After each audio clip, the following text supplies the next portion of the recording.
La diabetes forma parte de la vida de millones de personas. Seguramente tú conoces a alguien que la padece o incluso tú vives con ella. Pero ¿realmente sabemos en qué consiste vivir con diabetes y qué pasa en el cuerpo? Si la respuesta seguramente es no, quédate porque hoy lo vamos a discutir. En cada episodio te sorprenderás, datos, historias y algo más, porque tu salud es nuestra prioridad. Sintoniza y siente la claridad, ya lo sabes. Central Frente está al aire para cuidar de ti. Siempre dispuestos a ayudar, no te lo pierdas, es tu momento de brillar. Lo primero que debes de saber es que la diabetes mellitus comprende un grupo de enfermedades metabólicas que se caracterizan por la hiperglucemia, es decir, los niveles de glucosa altos en sangre. Estos niveles normalmente se regulan por una hormona que se llama insulina y que es producida por el páncreas. La insulina en este caso funciona como una llave que permite que el azúcar entre a las células y se utilice como energía. Pero si no se produce suficiente insulina o las células no responden como deberían, el azúcar se acumula en la sangre. Es por ello que la hiperglucemia puede ser causada por algún defecto en la secreción de la insulina, en la acción de la hormona o en ambas al mismo tiempo. De hecho, la diabetes afecta a 500 millones de personas en todo el mundo. Si bajamos un poco la mirada y la centramos en México, en el país se ha reportado gracias al Instituto Nacional de Salud Pública que en el 2023 el 18.4% de las personas adultas en nuestro país padecían diabetes. Y lo grave es que solo 3 partes de esa población estaban diagnosticadas, lo que significa que hay millones de personas que pueden tener diabetes sin saberlo y entonces el daño en el cuerpo evoluciona silenciosamente. El resultado puede ser alarmante, pueden derivarse enfermedades cardiovasculares, daño renal, pérdida de la visión, incluso amputaciones. Por eso a nivel internacional se recomienda que a partir de los 35 años de edad te realices pruebas diagnósticas para detectar diabetes y que te lo hagas al menos una vez cada 3 años. Pero en específico en México se recomienda que las personas entre 20 y 35 años que tienen factores de riesgo también se realicen las pruebas, sobre todo si tienes factores de riesgo específicos como sobrepeso, obesidad, antecedentes familiares de diabetes, hipertensión arterial, incluso en mujeres si tienen síndrome de ovario poliquístico, entre otras, porque prevenir puede ser la diferencia entre vivir con control o vivir con complicaciones. Existen diferentes tipos de diabetes. La más común es la diabetes mellitus tipo 2. Esta representa el 95% de los casos de diabetes en nuestro país. Está asociada con edades avanzadas, con sobrepeso y obesidad, especialmente cuando hay adiposidad abdominal, es decir, la pancita que muchos identifican. Esta se caracteriza porque el cuerpo no utiliza la insulina que produce adecuadamente y entonces la glucosa se concentra en sangre. La buena noticia es que se puede prevenir y controlar mediante hábitos de vida saludables. Otro de los tipos es diabetes mellitus tipo 1. Esta representa a menos del 2% de los casos a nivel nacional y se caracteriza por ser una enfermedad autoinmune, es decir, que el sistema inmunológico elimina o ataca por error las células betas pancreáticas. Estas células son las encargadas de producir la insulina. En otras palabras, el cuerpo no produce insulina y es necesario suministrarlas mediante inyecciones o bombas de insulina. Este es más frecuente en niños, en adultos jóvenes, pero también se puede presentar en la mayoría de edad. En tercer lugar tenemos a la diabetes gestacional. En México se estima que su prevalencia va entre el 10 y 12%. Sin embargo, hay informes que nos indican que podría llegar a ser hasta el 30%.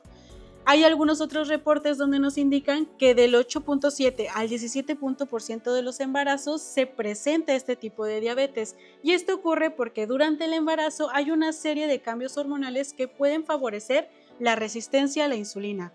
Es decir, si el páncreas no genera suficiente insulina para regular los niveles de glucosa, esta se eleva en sangre. La buena noticia es que esto se puede controlar mediante una valoración continua, cambios en la dieta y además se suele resolver después del parto. Pero si pensabas que era todo, no lo es. Tenemos otra categoría que se llaman otro tipo de diabetes, donde están los tipos menos frecuentes pero que pueden ocurrir como efectos secundarios de otros padecimientos o incluso genéticos. Por ejemplo, por la pancreatitis crónica, que es la inflamación del páncreas prolongada que hace que éste pierda su capacidad para producir insulina y se elevan los niveles de glucosa en sangre. También por el uso de algunos medicamentos como corticosteroides que son utilizados comúnmente para el tratamiento de asma, alergias, entre otros, pero su uso prolongado puede elevar los niveles de glucosa en sangre. La diabetes habitualmente es asintomática. Eso quiere decir que hay muchas personas que la tienen y no lo saben. De hecho, si la hiperglucemia es prolongada o severa, se pueden presentar algunos síntomas que si tú desconoces pueden pasar desapercibidos. Por ejemplo, la poliuria, la polidipsia y la pérdida de peso involuntaria. También hay pacientes que tienen diabetes tipo 1 y pueden tener otras complicaciones como por ejemplo cetoacidosis diabética, que además de provocar los síntomas que ya mencioné, también se pueden manifestar vómitos, náuseas y dolor abdominal. La cetoacidosis diabética ocurre porque el cuerpo, al no producir insulina, utiliza la grasa como una fuente de energía. Esto genera sustancias llamadas cetonas que hacen que la sangre se vuelva ácida. Incluso en algunas circunstancias puedes llegar a necesitar hospitalización con urgencia. Esto suele presentarse como en el debut de la enfermedad, también por alguna presencia de infección o incluso por una mala adherencia al tratamiento.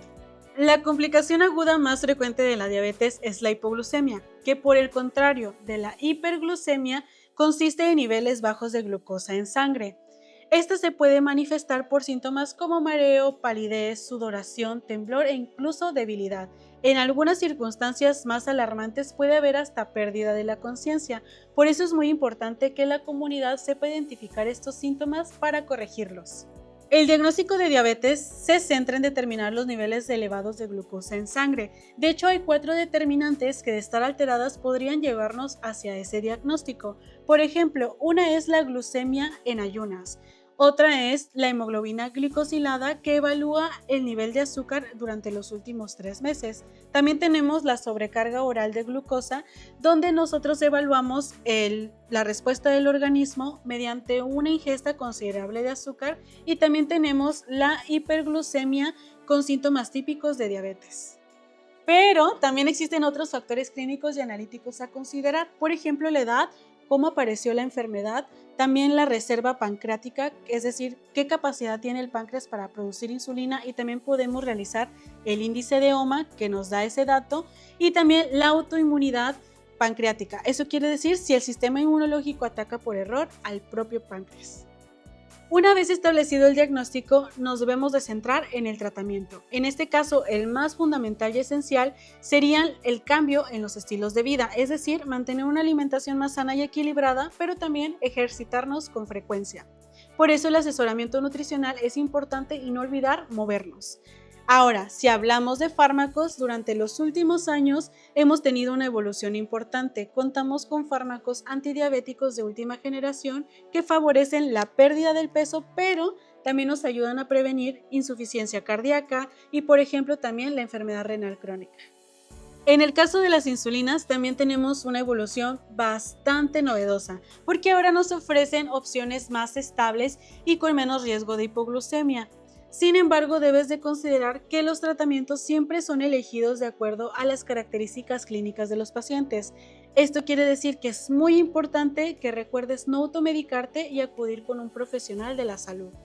Hay otros tipos de tratamientos, por ejemplo, con técnicas quirúrgicas, como por ejemplo las cirugías metabólicas. Estas cirugías consisten en la modificación del sistema digestivo, ya sea disminuyendo la capacidad del estómago o desviando el intestino, lo que mejora los niveles de glucosa en sangre.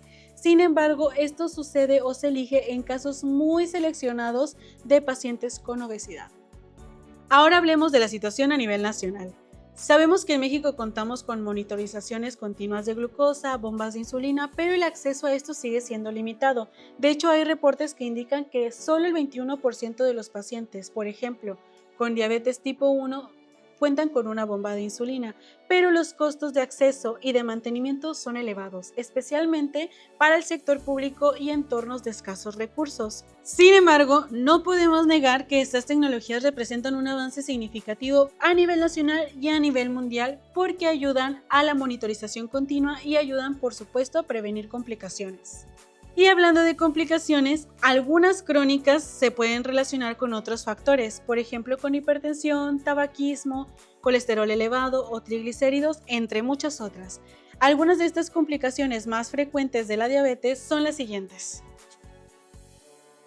retinopatía diabética, nefropatía diabética, neuropatía diabética, cardiopatía isquémica, ictus isquémico, enfermedad arterial periférica y miocardiopatía diabética.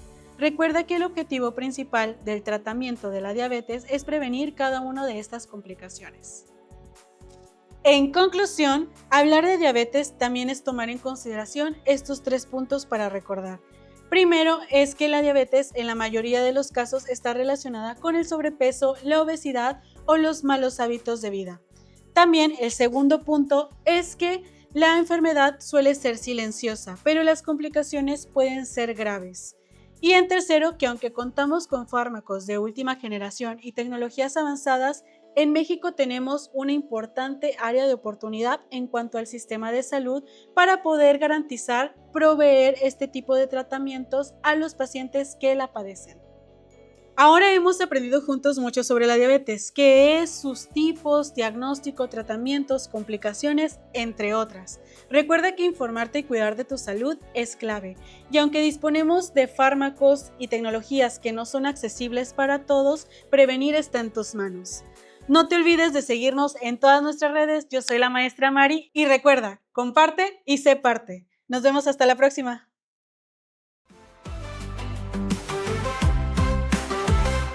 En cada episodio te sorprenderás. Datos, historias y algo más.